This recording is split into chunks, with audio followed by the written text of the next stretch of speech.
Okay, Shalom Akim. First and foremost, I want to give all praise and honor and glory to Yahweh, Bahashim, Yahweh Shai, Bahashim, Harakakadash. Double honors to the Apostles of Great Millstone, and shout out to all the Akim pushing out this word to the sincerity. Alright, in this video is going to be another video on the RFID microchip, which is known as the Mark of the Beast. So I got a few articles about like the RFID technology tracking cattle and stuff. So I'm just going to go ahead and read the article right here that I found. It was posted on January 30th, 2019.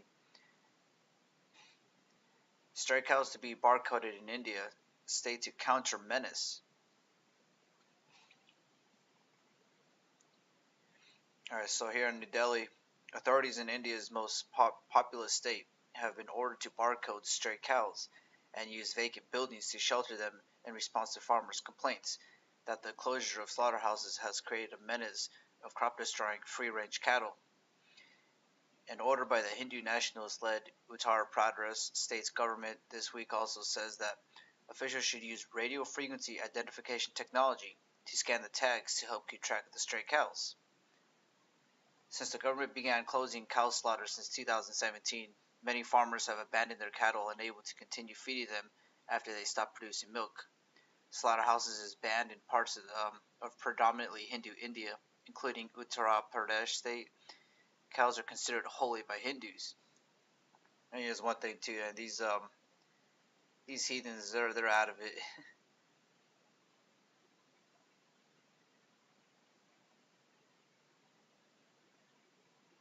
All right, so when I was doing research on this article here, because I had saw it a few days ago, and I decided I'll make a video with this, but I wanted to add more information to it, because it only talks about how these officials, they want to implement radio identification technology into these cows, because over there in India, the heathens, the Elamites, they basically let these cows do whatever, because they're holy, like they worship the cows. And so as I was doing research, I had found this article that was posted August 5th, 2017. It says, Save Cow launches microchip to stop cow smuggling. All right, it says a GPS chip and mobile app that connects cows, government, farmers, and police, launched by Save Cow and co-designed at IIT Delhi students. This microchip, which is one time installed on a cow, will stop cattle smuggling in India. This ultra microchip device, once tagged onto a cow, will raise an alarm on a local policeman's phone and alert police fans when the cow is moved away from its frequency zone. This will put an end to the cattle thefts and the endless killing. An event was organized by animal welfare trusts at the India Habitat Center on July 31st last year, which was attended by spiritual leaders, businessmen, politicians, and farmers. Vishal Saingik, activists of the cow protection movement, said that there have been a lot of killings of farmers. Alright, so basically, like their neighbor countries, like they see all these free-range cows. As you know, cows have a lot of meat. Like you can use a lot with cows because they're a grazing animal. They were put on this earth for that reason. And you got over here these Elamites just letting them free range. Alright, so I'm just gonna jump in and get to the meatier parts of this article. It says, however, the problem of cattle smuggling is simply too large and too profitable, especially for poor, isolated rural communities on either side of the border. For under-resourced police and border officers to stamp out, this microchip installation on cattle will bring this down. While a focus on crime committed in the name of cow production is required, what is also required is a focus on problems of cow smuggling, so that this menace is tackled from both the sides. This microchip will help solve this issue permanently. I would just say one thing, like this is chaos right now, because like these free range cattle, they're kind of just out there, but they're worshiping, and they're starving people on their border, and they basically see that as a free meal ticket. And so basically the elites, they go to Elam and they say, well, look at this chaos. I can put order into it, because it's pretty much order out of chaos at this point. And Esau's ultimate goal is to chip everything and everyone, including the cattle. Now I'd posted a video a while back, and I'm just going to talk about this article. RFID brings visibility to hummingbirds at UC Davis. So over here at UC Davis, they're actually putting chips inside these small hummingbirds. So if you could do a size comparison, this cow, they get tagged on their ears, whatever, and get microchips on them. But this right here this is a hummingbird. So it doesn't matter how little a creature is, a creature of the Most High. They're gonna put a chip in it. And I was saying in this video, what they want to do with this whole chipping hummingbirds is they want to make that like a thing, how in the old days you would get a butterfly net and catch some butterflies. Well, the people who are behind the people who are behind chipping hummingbirds want people to buy these hummingbird chipping kits and do it themselves. All right, so I'm gonna go ahead and read some precepts. This is Deuteronomy 10 and 14. Behold, the heaven and the heavens of heavens is the Lord Yahweh thy powers, the earth also with all that therein is. So one thing that Esau is doing, he's basically trying to be like the Most High. He's trying to put a chip into everything, and ultimately everything belongs to the Most High. And I have a handful of precepts to hit the nail on the hammer. Basically, this is Psalms 24 and 1. The earth is the Lord Yahweh's, and the fullness thereof, the world and they that dwell therein. And this is Psalms 50 and 10. For every beast of the forest is mine, and the cattle upon 1,000 hills. I know all the fowls of the mountains, and the wild beasts of the field are mine. If I were hungry, I would not let thee, for the world is mine, and the fullness thereof. Like I said, Esau trying to be like the Most High. With this chip, he's with this so-called miracle, he can have he can pretty much act like the Most High. Because in those chips they have zeros and ones, and then once you put that chip next to a magnetic device, it's basically going to shoot out the information that this cow has a name, it's got a barcode, just like your social security number. Those are numbers and zeros, but translated to a computer, that's a name. All right, so here's another precept: is 1 Corinthians 10 and 26. For the earth is the Lord Yahweh's, and the fullness thereof. I just threw all those precepts, just to hit the nail on the hammer.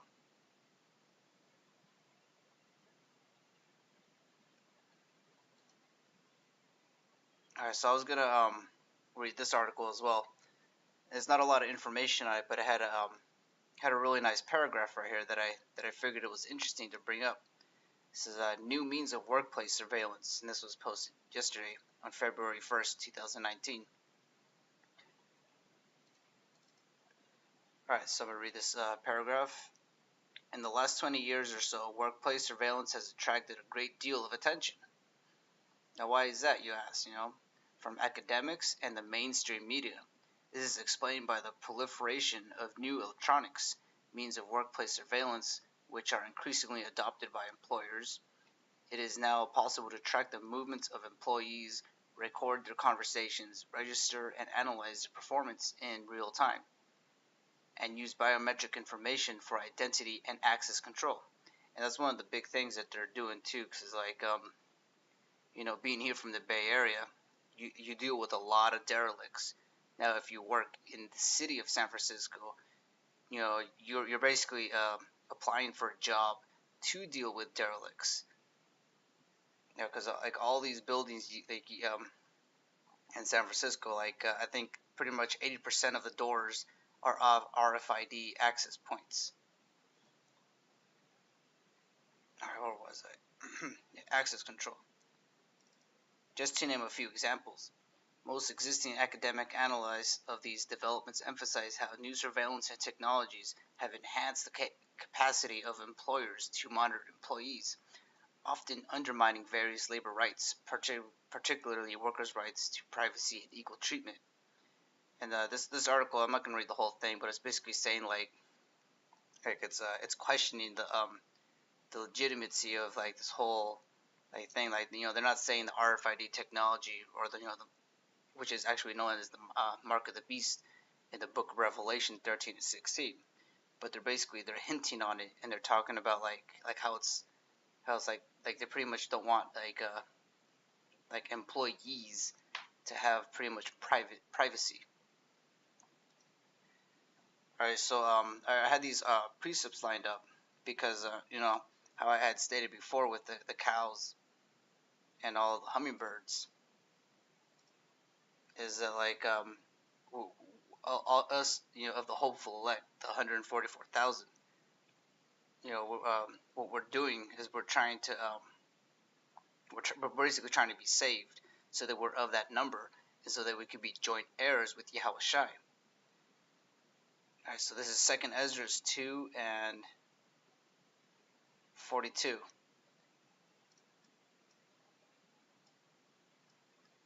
Alright, 2nd Ezra 2 and 42. I, Esdras, saw upon the Mount Zion a great people whom I could not number, and they all praised the Lord Yahweh with songs.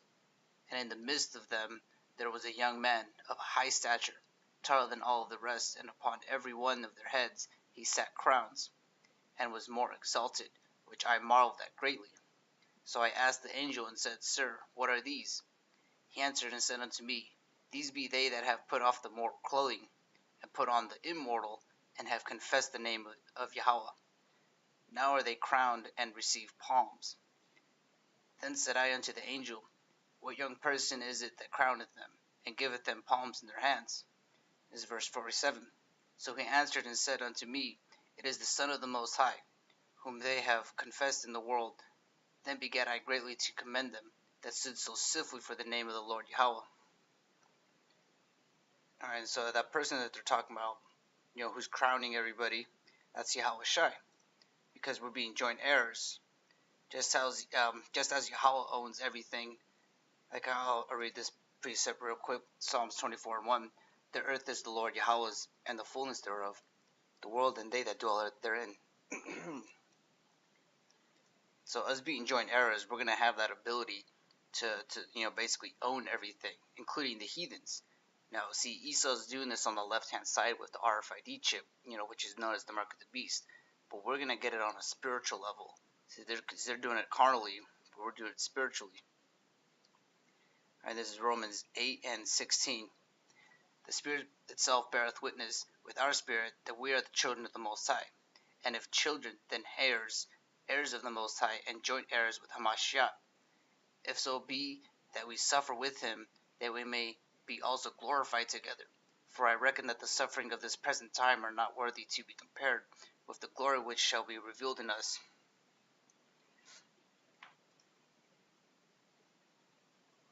Yeah, so just saying it again, we're going to be joint heirs. Like we're going to go to the heathens, in the kingdom, and we're pretty much going to judge them because one, they can't be perfect, because the only people who are going to be perfect in the kingdom is the Israelites. Alright, so this is Ephesians 1 and 11. In whom also we have obtained an inheritance, being predestinated according to the purpose of him who worketh all things after the counsel of his own will.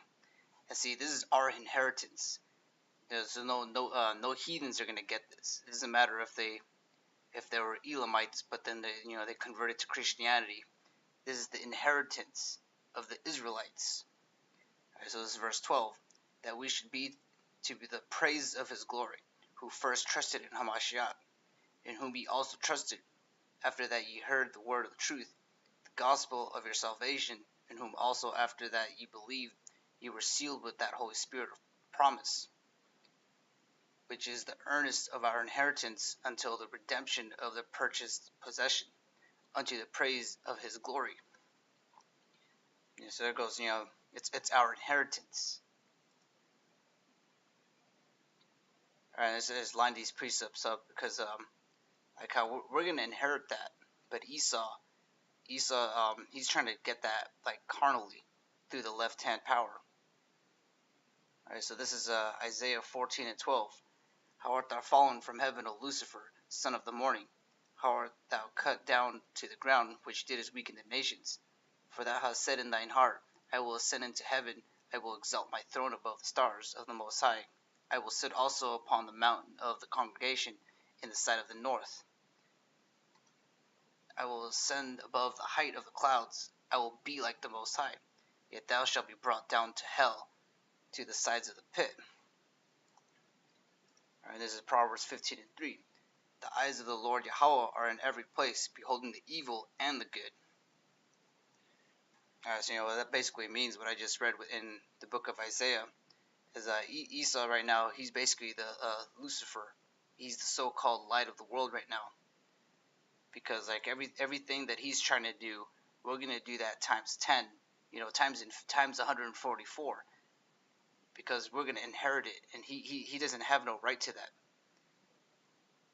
And in this paragraph, I'll read it again. Proverbs 15:3. The eyes of the Lord are in every place, beholding the evil and the good. Because Esau, like I said, he's trying to be like the Most High, and the Most High Yahweh, his eyes are in every place, beholding the evil and the good. And also, like I said, we're gonna inherit that.